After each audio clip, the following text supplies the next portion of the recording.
नमस्कार, मैं हूं किरण रावत और आप देख रहे हैं समाचार फॉर यू। एक नजर आज की हेडलाइंस पर। खनन घोटाले पर हरक सिंह रावत ने भाजपा पर लगाए आरोप। भाजपा की एफडी में खनन का काला धन जमा। भाजपा ने किया पलटवार, हरक सिंह के आरोपों को बताया बेबुनियाद। किसानों के प्रदर्शन से भादराबाद टोल प्लाजा पर गरमाया माहौल। किसान नेताओं ने दी चेतावनी, मांग पूरी न होने तक आंदोलन रहेगा जारी। राज्य में सड़क और रेल सेवाओं का जाल होगा मजबूत। टनकपुर बागेश्वर रूट की डीपीआर पूरी, नई रेलवे लाइन से बढ़ेगा रोजगार और पर्यटन। हर की पैड़ी की गंगा आरती को 109 साल हुए पूरे। गंगा आरती को मिला वैश्विक सम्मान। Oxford book of world record में दर्ज हुआ नाम। अब खबरें विस्तार से। कांग्रेस नेता हरक सिंह रावत ने खनन को लेकर भाजपा सरकार पर बड़ा आरोप लगाते हुए दावा किया है कि जब वह भाजपा में थे तब पार्टी को चलाने के लिए बनाई गई 30 करोड़ की एफडी में खनन से आया पैसा जमा किया गया था। इस पर भाजपा ने तीखा पलटवार किया है। प्रदेश प्रवक्ता हनी पाठक ने हरक सिंह के आरोपों को बेबुनियाद और भ्रामक बताया और उन्होंने कहा कि राज्य सरकार खनन में पारदर्शिता के साथ काम कर रही है।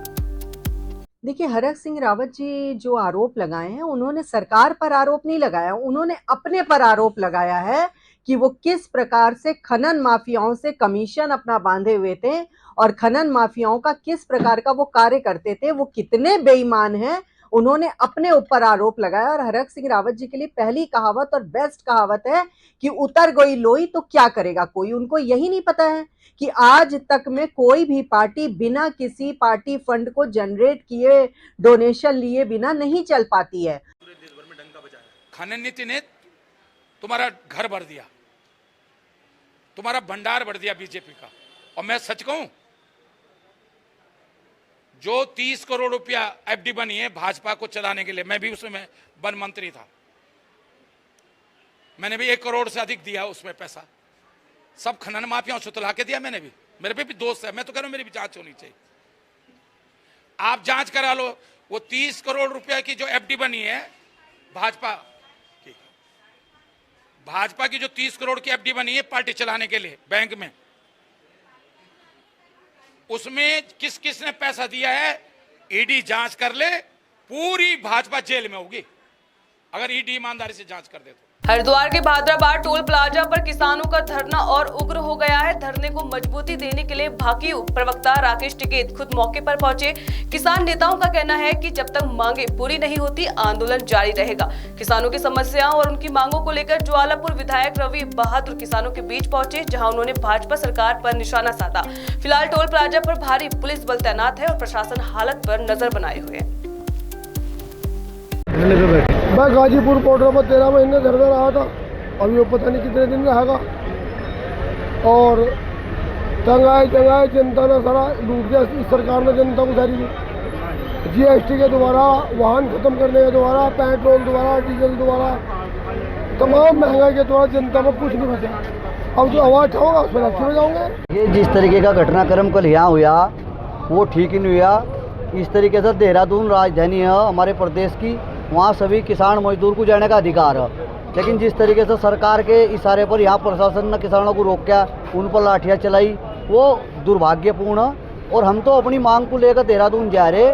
हमारी जो मांग है वे सरकार पूरी करे, यहाँ का प्रशासन पूरी करवाओ। और जब तक हमारी मांग पूरी नहीं होगी हमारा यहाँ टोल प्लाजा भादराबाद पर धरना जारी रहेगा। टोल वालों का यही क्यों रोके इन्होंने? ये टोल वाले देख फौजी के साथ में इन्होंने सही करा। यहाँ पे इनके ही इनके घर पे ही क्यों आने का कोई कर रहा? करेंगे, कोई आवेगा तो उससे आता पता लेंगे। हमें भी वहाँ पे भी एक जम्मू कश्मीर के मुख्यमंत्री आ रहे परसों का, वो हमारे पे भी थोड़ा सा टाइम से थोड़ा घाट साफ परसों लोग को, उसके बाद में करेंगे। यहाँ पंचायत रखेंगे, बड़ी पंचायत की समर्थन। देखिए यार, ये बड़ा दुर्भाग्यपूर्ण है, बहुत दुख की बात है कि आज अन्नदाता पे लाठियां चलाई जा रही है। आज प्रदेश के अंदर जंगल राज चल रहा है। प्रदेश में सड़क और रेल सेवाओं का जाल मजबूत होगा। टनकपुर बागेश्वर नई रेल लाइन के लिए फील्ड सर्वेक्षण पूरा हो गया है। विस्तृत परियोजना रिपोर्ट तैयार है। परियोजना की लागत 48,692 करोड़ आंकी गई है। रेल मंत्री अश्विनी वैष्णव ने बताया कि उत्तराखंड में रेल अवसंरचना के लिए बजट आवंटन लगभग 25 गुना बढ़ा है।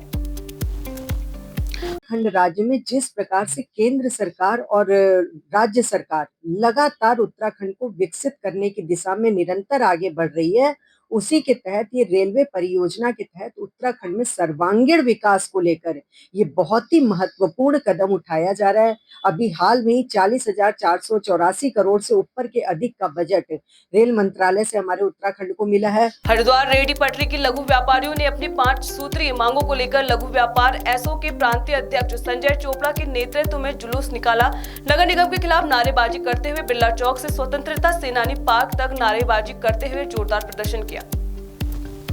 देखिए, अतिक्रमण के नाम पे लगातार रेहड़ी पटरी वालों का शोषण उत्पीड़न किया जा रहा है, ये दुर्भाग्यपूर्ण है। जबकि उत्तराखंड सरकार के निर्देशन में 25 मई 2016 को कानून बना दिया गया था और कानून के तहत नगर निगम में फेरी समिति का गठन हो रखा है। और हमने पूर्व में भी आयुक्त महोदय से आग्रह किया था और कहा था, हमने प्रस्ताव दिया था कि टाउन बेंडिंग कमेटी की बैठक होनी चाहिए और टाउन बेंडिंग कमेटी के अंदर ये इशू आने चाहिए कि कौन से चौराहे पर रेहड़ी पटरी वाला रहेगा या नहीं रहेगा, या कौन से चौराहे पर उसके लिए गुमटियाँ बनेंगी, या उसको विकल्प कहाँ पर दिए जाएंगे, कौन से क्षेत्रों में वेंडिंग जोन होंगे।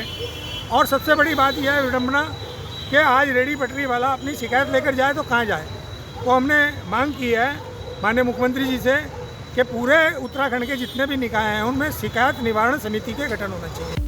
हरिद्वार में हर की पैड़ी पर होने वाली गंगा आरती को 109 साल हो गए हैं, जिसको Oxford book of world record ने भी रजिस्टर्ड किया है। सांस्कृतिक और सामाजिक परंपराओं का संरक्षण करने वाली लंदन की Oxford book of world record के प्रतिनिधियों ने हर की पैड़ी स्थित गंगा सभा के ऑफिस पहुंचकर गंगा सभा को सम्मान सौंपा।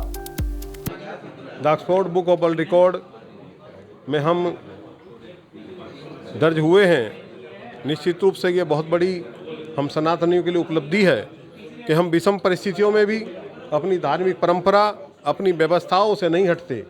निश्चित रूप से गंगा सभा के समस्त पदाधिकारीगण, समस्त कार्यकर्तागण और हमारे गंगा सभा के समस्त सदस्यगण, तीर्थपुरोहित समाज इस व्यवस्था के लिए निश्चित रूप से प्रशंसनीय है, वंदनीय है कि उन्होंने निर्बाध रूप से 1916 से लेकर के आज तक रजिस्टर्ड होकर के इस गंगा जी की आरती व्यवस्था निर्बाध चलाई। देखिए, गंगा सभा अपने आप में अद्भुत काम कर रही है। दुनिया में ऐसा कोई एक उदाहरण नहीं है जिसमें लगातार अनवरत वर्ष 1916 से ही आयोजन हो रहा है। और ये हम सब के लिए गौरव की बात है कि Oxford book of world record ने इस रिकॉर्ड को रजिस्टर किया है, क्योंकि कोरोना काल में भी सब जगह बंद हो गए थे, कहीं आरती कोई धार्मिक आयोजन नहीं हो रहा था, लेकिन कोरोना काल में भी यहाँ पे आयोजन हुआ, अनवरत जारी रहा। और सबसे बड़ी बात है कि लोगों का मन था कि आध्यात्मिक और सांस्कृतिक विरासत से जुड़ा हुआ ये काम रजिस्टर्ड होना चाहिए Oxford book of world record में।